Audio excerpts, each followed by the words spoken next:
Assalamualaikum warahmatullahi wabarakatuh. Perkenalkan, saya Rofi Aldi, perwakilan dari kelompok 1 sebagai moderator dalam video pembuatan bioplastik. Di video ini saya akan menjelaskan langkah-langkah pembuatan bioplastik. Berikut adalah langkah-langkahnya.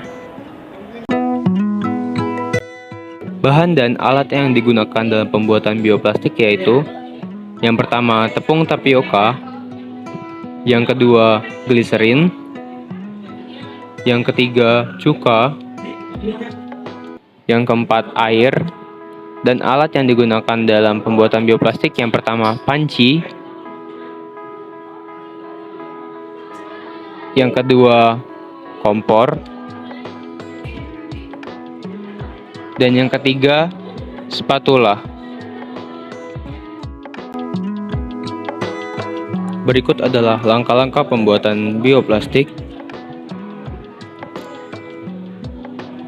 Yang pertama, masukkan 10 ml air.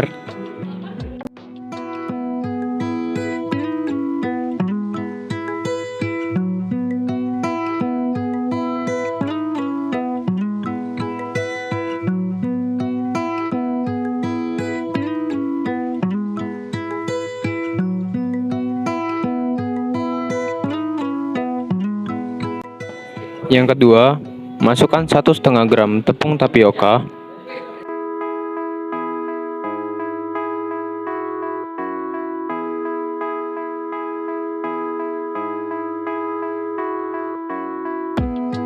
Ketiga, masukkan setengah mililiter gliserin. Keempat, masukkan 1 mililiter cuka.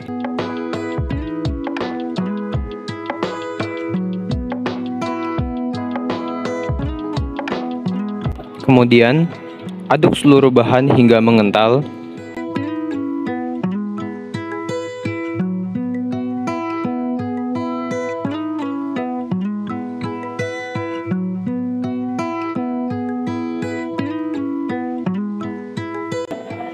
Setelah mengental, tuangkan dan ratakan campuran bioplastik ke nampan dan jemur di bawah sinar matahari. Setelah kering, bioplastik siap digunakan. Sekian video pembuatan bioplastik dari kelompok kami. Selebihnya mohon maaf jika ada perkataan dan perbuatan yang kurang berkenan. Wassalamualaikum warahmatullahi wabarakatuh.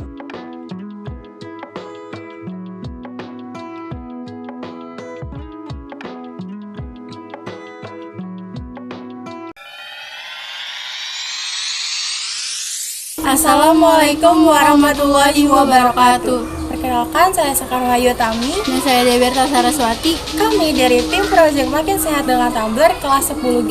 Di sini kami akan memberitahukan betapa pentingnya tumbler bagi kehidupan sehari-hari kita. Kalian kalau lagi pergi ke sekolah atau lagi pergi ke suatu tempat itu pada bawa tumbler gak sih? Kalau aku sih bawa ya, kalau kamu Ben? Oh, jelas dong, pasti bawa. Karena dengan kita menggunakan tumbler sama aja dengan kita menerapkan gaya hidup berkelanjutan loh. Tahu nggak sih kenapa? Kenapa itu? Coba dong jelasin ke teman-teman semua. Banyaknya kemasan plastik dari produk yang kita pakai sebanding dengan banyaknya efek rumah kaca yang terjadi. Kalian pasti tahu kan kalau efek rumah kaca itu sangat berbahaya bagi kehidupan. Nah, dengan kita membawa dan menggunakan tumbler, kita bisa mengurangi adanya efek rumah kaca loh. Selain itu, kita juga berperan aktif dalam mengurangi sampah plastik yang tentunya sudah menjadi masalah utama di Indonesia. Nah, FYI aja nih, pada tahun 2021, volume sampah di Indonesia mencapai 68,5 juta ton. Dan pada tahun 2022, mencapai 70 juta ton. Dan hanya 7% yang bisa terdaur ulang. Wah, banyak juga ya sampah plastik yang belum terdaur ulang. Dengan jumlah sampah plastik yang segitu banyaknya dan kita masih menggunakan sampah plastik sekali pakai, kita ternyata bisa menyebabkan pencemaran lingkungan juga ya. Lagi pula, dengan kita membawa dan menggunakan tumbler, kita dapat menghemat pengeluaran loh. Kita juga dapat menjaga kandungan yang ada di dalam air dan juga makanannya. Suhunya juga dapat lebih terjaga. Selain itu, kita juga dapat terhindar dari zat-zat kimia yang berbahaya. Kalian juga pasti tahu kan kalau sekolah kita ini sudah mewajibkan semua siswa-siswinya untuk selalu membawa dan menggunakan tumbler. Nah, ternyata banyak juga loh siswa-siswi yang sudah membawa tumbler ke sekolah. Tapi ada juga nih beberapa siswa yang masih belum membawa dan menggunakan tumbler ke sekolah. Saat jam istirahat, mereka hanya mengandalkan piring juga gelas yang disediakan oleh pihak kantin. Dan setelah mereka menggunakannya, mereka malah menaruhnya di sembarang tempat. Karena hal itu juga membuat lingkungan sekolah jadi tercemar. Memang sih bukan sampah plastik, tapi tetap saja membuat lingkungan sekolah terlihat kotor. Nah, berbeda dengan siswa yang membawa dan menggunakan tumbler di sekolah, mereka bisa membawa makanan dan minuman mereka ke dalam kelas tanpa harus mengembalikannya ke pihak kantin loh. Oh iya, kita juga mau ngucapin terima kasih nih buat semua siswa-siswi kelas 10, terutama ketua kelas di setiap kelasnya, karena sudah membantu proyek kami dengan cara mendata penggunaan tumbler semua siswa-siswi kelas 10 di tiap kelasnya. Terima kasih sekali lagi atas kerjasamanya. Semoga penggunaan tumbler di tiap kelasnya terus meningkat, dan semoga kalian semua tetap bisa membawa dan menggunakan tumbler saat sedang di sekolah maupun sedang berpergian. Nah, dari apa yang kita sampaikan tadi, banyak kan manfaat penggunaan tumbler untuk kehidupan sehari-hari dan juga untuk bumi kita ini. Jadi, jangan lupa untuk selalu menggunakan tumbler ya, karena tumbler make us healthier.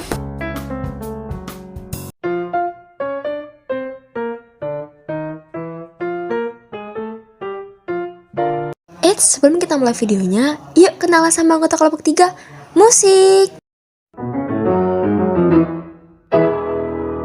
A club isn't the best place to find the lovers, so the bar is where I go.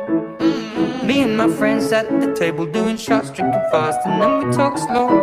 And we come over and start up a conversation with just me, and trust me, I'll give it a chance. Now take my hand, stop it, and the man on the jukebox, and then we start to dance. And I'm singing like, girl, you know I want your love. Your love was handmade for somebody like. Assalamualaikum warahmatullahi wabarakatuh. Kami dari kelompok 3 ingin menjelaskan cara pembuatan kompos dari daun kering sebagai bentuk gaya hidup berkelanjutan.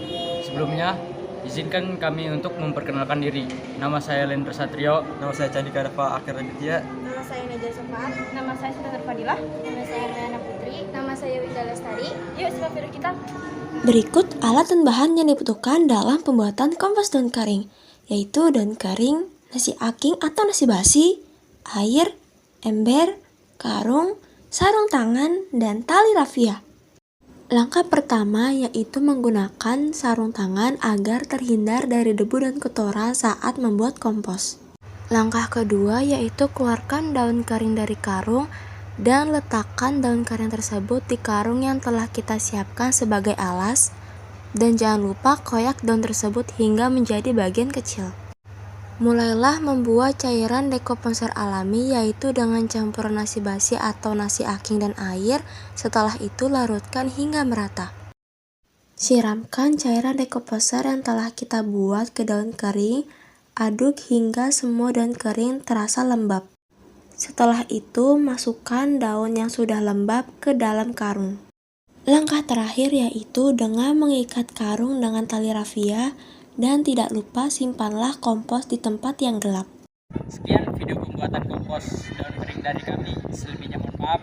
Assalamualaikum warahmatullahi wabarakatuh.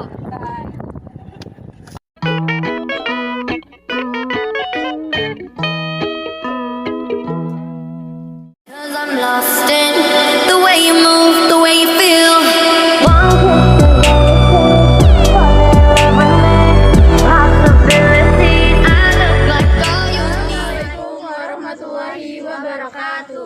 Kami dari kelas 10G, kelompok 4, kami mempunyai proyek dengan tema gaya hidup berkelanjutan dengan judul mengolah kulit pisang menjadi produk sampo.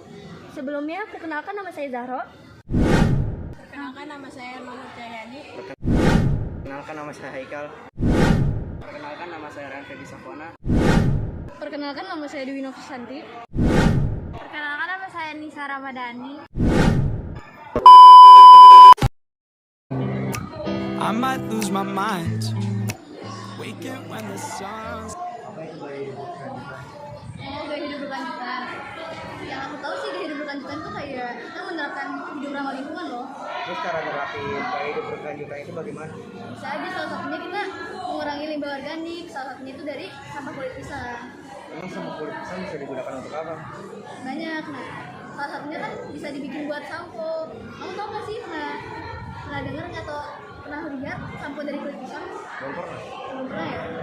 Nah, kalau gitu aku mau nunjukin nih cara bikin sampo dari kulit pisang. It's so sweet. Halo guys, kalian tahu nggak sih apa saja manfaat proyek kami? Manfaat proyek kami sangat banyak.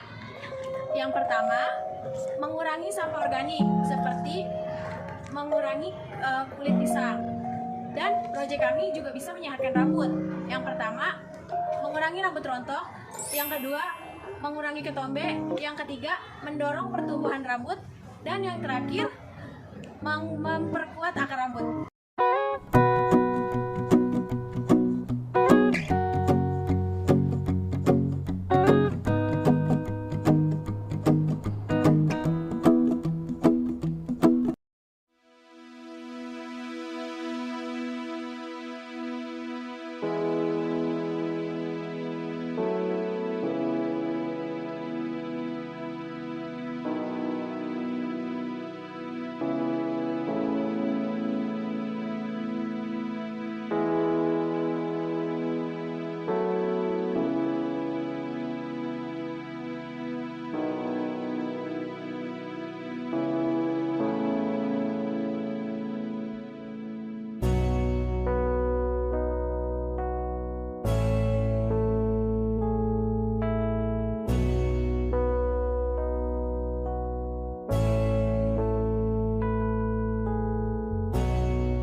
Nah, dari video yang tadi, kalian udah tahu kan cara menerapkan dan cara pembuatan sampo dari kulit pisang. Semoga video ini bermanfaat bagi kalian yang ingin mencoba varian baru dengan aman dan sehat. Sekian video dari kami, mohon maaf jika ada salah kata dan perbuatan. Sekian, wassalamualaikum warahmatullahi wabarakatuh. See you next time. A few moments later. Marhabannya, Syarul. Marhabannya. Ore. Ayo pulang. Ore. Udah deh, selesai pulang.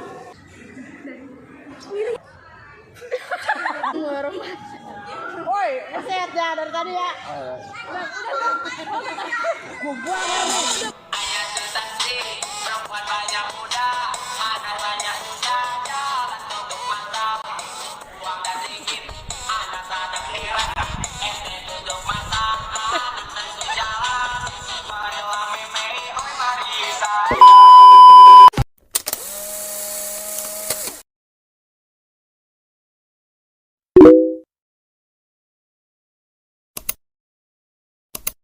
Assalamualaikum warahmatullahi wabarakatuh.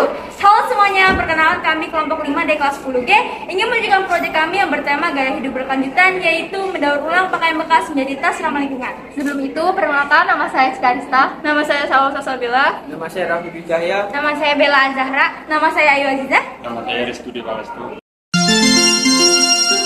Sebelum memulai tahap pembuatan, kita harus menyiapkan alat dan bahan terlebih dahulu.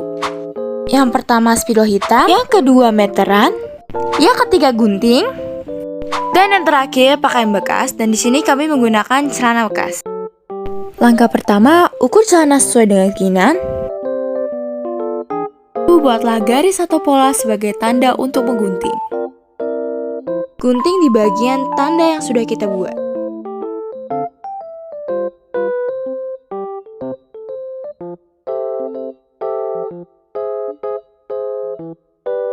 Lakukan hal yang sama di sisi sebelahnya.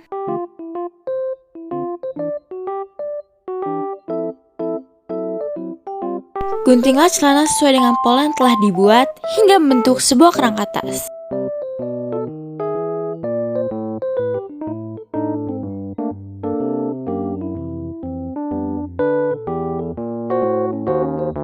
Dan ini adalah kerangka tas yang telah kami buat. Proses penjahitan. Karena kelompok kami memiliki keterbatasan dalam keterampilan menjahit, maka dari itu kami memakai jasa penjahit untuk menjahit kerangka tas tersebut. Tahap penjahitan yang pertama ialah menjahit tas sesuai dengan pola yang telah ditentukan.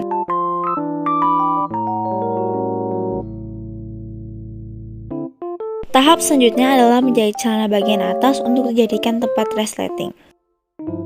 Tahap terakhir adalah menyiapkan 2 buah kain yang telah dibentuk sebagai strap ransel dan kemudian jahit masing-masing keduanya pada sisi bagian kanan dan kiri tas.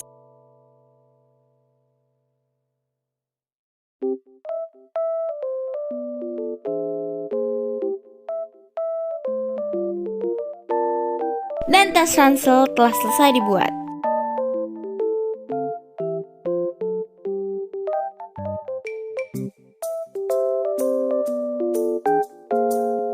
Sekian dari video kami. Terima kasih telah menonton. Dadah!